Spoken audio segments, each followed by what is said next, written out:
Le couscous, ce plat qui a créé des millions de fois l'amour, réconcilié des ennemis, apporté la joie dans les cœurs et transformé une simple sortie en moment de magie. Les plus anciennes traces trouvées remontent au IIe siècle avant Jésus-Christ. En Algérie, à Tiaret, des fouilles archéologiques ont révélé des ustensiles des premiers couscoussiers. Déjà, les Amazirs roulaient le blé dur à la main et faisaient cuire le couscous à la vapeur. C'est à partir de l'an 647, avec l'arrivée de l'islam, que le couscous devient un véritable rituel. Mariage, fêtes religieuses, repas du vendredi. Puis, tel un soleil, il se propage en Tunisie, au Maroc et dans tout le Maghreb.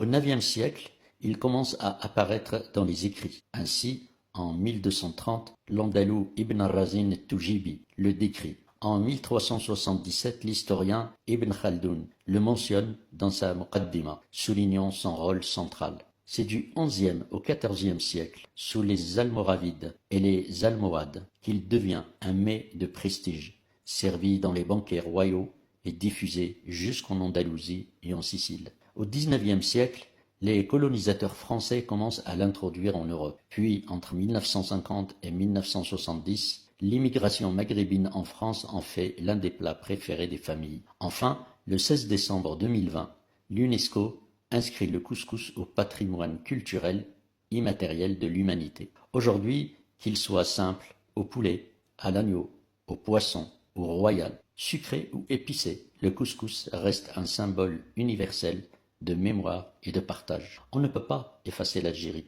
Même avec de la propagande, l'histoire est déjà écrite. Et le couscous est aussi d'origine algérienne. Tahia al-Jazair.